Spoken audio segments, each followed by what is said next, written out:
નમસ્કાર દર્શક મિત્રો, ધ લોકસત્તા શોમાં આપનું સ્વાગત છે। ભારતના પૂર્વોત્તર રાજ્યો હંમેશા તેમના અપ્રગટ સૌંદર્ય અને ગહન રહસ્યો માટે જાણીતા છે। આજે આપણે ત્રિપુરાના એક એવા પ્રાચીન સ્થળ વિશે વાત કરી રહ્યા છીએ જેનું નામ છે ઉનાકોટી।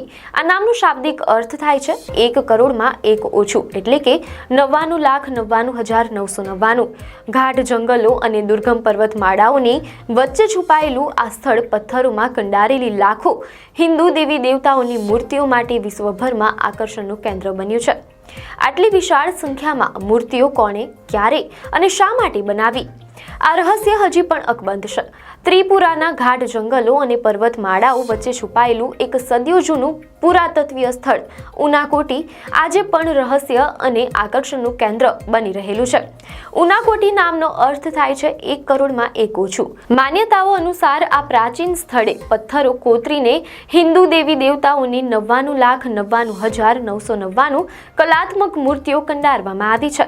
આટલી મોટી સંખ્યામાં મૂર્તિઓનું એક જ સ્થળે નિર્માણ, તેની પાછળનું કારણ અને સર્જક કોણ હશે તે હજી પણ પુરાતત્વવિદો અને ઇતિહાસના વિદ્વાનો માટે એક સંશોધનનો વિષય છે। ત્રિપુરાની રાજધાની અગરતલાથી લગભગ 145 કિલોમીટર દૂર ઉનાકોટી જિલ્લાના મુખ્ય મથક કૈલાશ શહેર પાસે આ પુરાતત્વીય સ્થળ આવેલું છે। આસપાસના વિસ્તારમાં અણાબીડ જંગલ અને પર્વતની હારમાળાઓ જોવા મળે છે। ઉનાકોટીમાં મુખ્યત્વે 2 પ્રકારની મૂર્તિઓ છે। એક પહાડોના પથ્થરોમાં જ કોતરેલી અને બીજી પથ્થરોને તરાશીને બનાવાયેલી સ્વતંત્ર મૂર્તિઓ। આ સ્થળનું સૌથી પ્રમુખ આકર્ષણ ભગવાન શિવનું વિશાળ મુખ છે। પુરાતત્વવિદો માને છે કે આ કલાકૃતિઓનું નિર્માણ 7મી થી 9મી સદીની વચ્ચે થયું હશે, જે શૈવ સંપ્રદાયનું એક મોટું કેન્દ્ર હતું। મીડિયા અહેવાલો અનુસાર ભારતીય પુરાતત્વ સર્વેક્ષણ ASI દ્વારા આ સ્થળને રાષ્ટ્રીય વિરાસત સ્થળ જાહેર કરવામાં આવ્યું છે અને તેના સંરક્ષણ માટેના પ્રયાસો ચાલુ છે। જો કે નિષ્ણાંતો માને છે કે આટલા મોટા અને રહસ્યમય સ્થળ માટે હજી પણ મોટા પાયે સંરક્ષણ કાર્ય અને પુરાતત્વીય ખોદકામની જરૂર છે, જેનાથી કદાચ તેના મૂળ ઇતિહાસના વધુ નક્કર પુરાવા મળી શકે। ઉનાકોટીને ડિસેમ્બર 2022માં યુનેસ્કોની વર્લ્ડ હેરિટેજ સાઇટ્સની સંભવિત યાદી ટેન્ટેટિવ લિસ્ટમાં સામેલ કરવામાં આવ્યું છે। આ દરજ્જો પ્રાપ્ત થતાં આ સ્થળને વૈશ્વિક ઓળખ મળશે અને સંરક્ષણ માટે વધુ આંતરરાષ્ટ્રીય સહાય પ્રાપ્ત થશે। આ સ્થળમાં ભારતની જ નહીં પરંતુ વિશ્વની કલા અને સંસ્કૃતિને પ્રદર્શિત કરવાની ક્ષમતા છે। આ સ્થળને મુખ્ય પ્રવાસન કેન્દ્ર તરીકે વિકસાવવા માટે કેન્દ્ર સરકારે ભંડોળ પણ ફાળવ્યું છે। ઉનાકોટી માત્ર એક ધાર્મિક સ્થળ જ નહીં પણ પૂર્વોત્તર ભારતની સમૃદ્ધ કલા, સંસ્કૃતિ અને ઇતિહાસનો એક અણમોલ વારસો છે, જે પ્રવાસીઓ અને સંશોધકોને ભારતના રહસ્યમય ભૂતકાળની ઝલક આપે છે।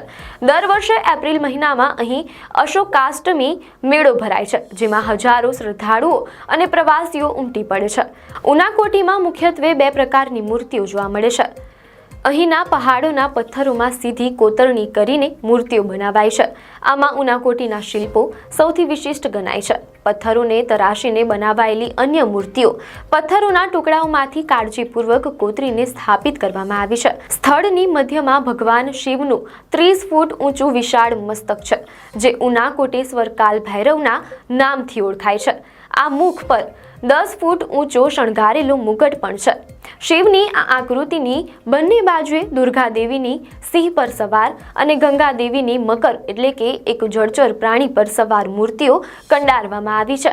આ ઉપરાંત ભગવાન ગણેશની 4 ભુજાઓવાળી, 4 દાંતવાળી તેમજ 8 ભુજાઓવાળી મૂર્તિઓ અને અન્ય દેવી દેવતાઓની આકૃતિઓ પણ જોવા મળે છે। જો કે ભગવાન ગણેશની 4 ભુજાવાળી, 4 દાંતવાળી અને 8 ભુજાવાળી અસામાન્ય મૂર્તિઓ પણ ધ્યાન ખેંચે છે, જે પ્રાચીન શિલ્પકલાની ઉત્કૃષ્ટતા દર્શાવે છે।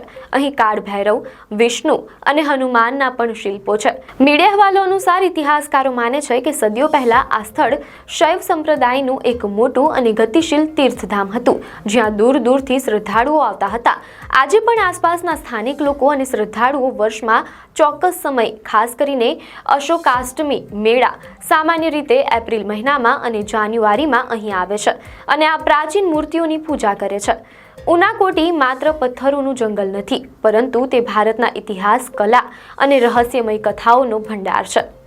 આપને માહિતી સારી લાગી હોય તો વિડીયોને લાઇક અને શેર કરજો, ચેનલને સબસ્ક્રાઇબ કરજો.